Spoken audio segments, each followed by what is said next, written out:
2027.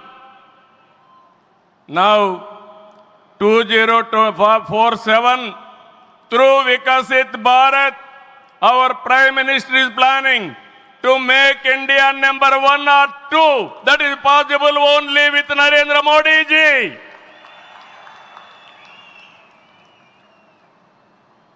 With Modi ji model, welfare, development, empowerment, a new India is emerging.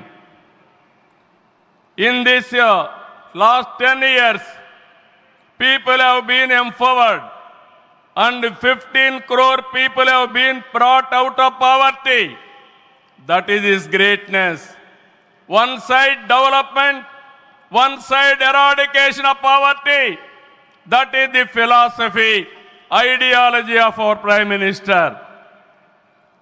Recently, always what all you talk is keeping nation first, not individual interest, anybody personal interest, only national interest. Sir, we are all proud of you. Yesterday, cabinet, you have taken one more revolutionary decision, that is caste census. It is a big game changer.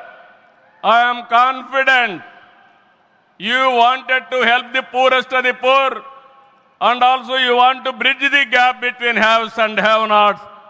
It is all possible only with you, with your public policies. I am very happy by announcing this. India is safe. India will become developed nation under his leadership. ఈ సందర్భంగా ఇక్కడికి వచ్చినప్పుడు మనందరం గుర్తుపెట్టుకోవాల్సింది 2024 ఎన్నికల్లో మీరందరూ ఓట్లు వేశారు. నరేంద్ర మోడీ గారి పైన ఉండే నమ్మకం, తెలుగుదేశం, జనసేన, నేను, పవన్ కళ్యాణ్ గారు కలిసి పనిచేసి రాష్ట్రం మొత్తం తిరగబడింది. 94% హిట్ రేట్ వచ్చే పరిస్థితి వచ్చింది. ఆర్థిక వ్యవస్థ అగమ్యగోచరం, ఏం చేయాలనో తెలియని పరిస్థితి. నేను 4వ ముఖ్యమంత్రి, కానీ ఎటు చూసినా ఆఘాతమే. అలాంటి సందర్భంలో వెంటిలేటర్ పైన ఆర్థిక వ్యవస్థకి కేంద్రం, వ్యక్తిగతంగా నరేంద్ర మోడీ గారు ఆక్సిజన్ ఇచ్చారు. ఇప్పుడిప్పుడే రికవర్ అవుతున్నాం, వెంటిలేటర్ నుంచి బయట వచ్చాం. ఇంకా కొన్ని రోజులు సహకారం వస్తే ఒక బలమైన ఆర్థిక వ్యవస్థగా ఆంధ్రప్రదేశ్ని రూపకల్పన చేస్తామని హామీ ఇస్తున్నాం. 2014 రాజధాని లేని పరిస్థితిలో మనం పాలన ప్రారంభించాం. విభజన వల్ల ఉన్న రాజధాని తెలంగాణకి వెళ్ళినప్పుడు మనం రాజధాని లేకుండా బయట వచ్చాం. అమరలింగేశ్వర స్వామి ఆలయం కొలువైన పుణ్యభూమిగా, శాతవాహనుల రాజధానిగా, బౌద్ధుల ఆత్మహత్య కేంద్రంగా, కృష్ణమ్మ తీరాన విరసిల్లిన అమరావతిని రాజధానిగా ఎంపిక చేసుకున్నాం. అమరావతి కేవలం ఒక నగరం కాదు, 5 కోట్ల ప్రజల సెంటిమెంట్. ప్రజల ఆత్మ గౌరవానికి, ఆత్మవిశ్వాసానికి, ఆశలకు, ఆకాంక్షలకు ప్రతిరూపం. ప్రపంచంలో ఎక్కడా లేని విధంగా 29,000 ఎకరాలు, 29,000 మంది రైతులు, 34,000 ఎకరాలు భూమి రాజధానికి ల్యాండ్ పోలింగ్ కింద ఇచ్చారంటే ఒక భారతదేశానికే కాదు, ప్రపంచానికే ఇది ఒక చరిత్ర.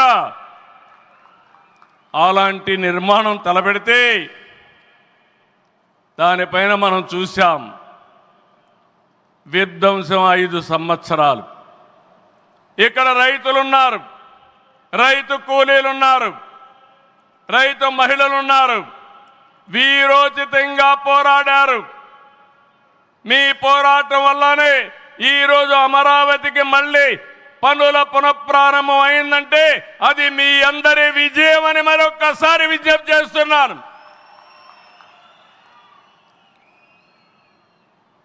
బాధలు పడ్డారు, అవమానాలు పడ్డారు, లాఠీ దెబ్బలు తిన్నారు, జైళ్లకు పోయారు. అయినా కూడా ఎక్కడ కూడా మీరు వెనకాడలేదు. Hands of.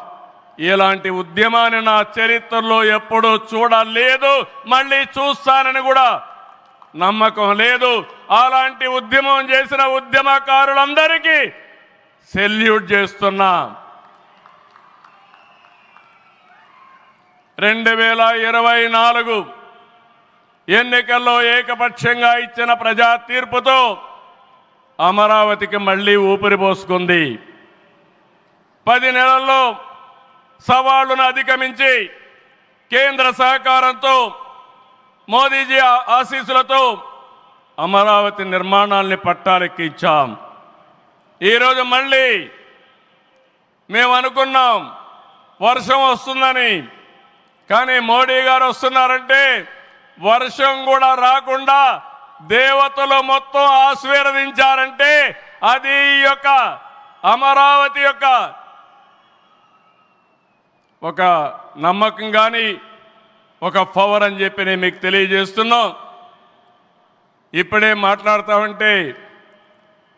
మోడీ గారు ఒక మాట అన్నారు, నా 25 సంవత్సరాల చరిత్రలో ఏ మీటింగ్కి వచ్చినా వాతావరణం సానుకూలంగా వచ్చింది, ఏ మీటింగు క్యాన్సిల్ కాలేదు, ఈ మీటింగ్ కూడా సక్సెస్ అవుతుందనే వచ్చానని వారు చెప్పినప్పుడు నాకెంతో ఆనందం కలిగిందని చెప్పి కూడా నేను మీకు తెలియజేస్తున్నా.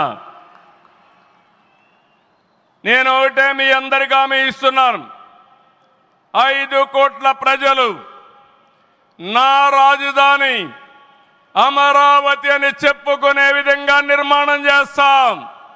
ఇక్కడ ఉండే వాళ్ళందరూ చెప్పండి, నా రాజధాని, నా రాజధాని, నా రాజధాని.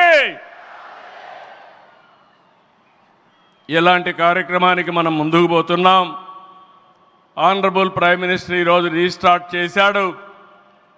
మళ్ళీ I'm requesting honourable prime minister, after 3 years he has to come for inauguration of new capital. We are confident of building within 3 years time. With your kind cooperation we will get it done.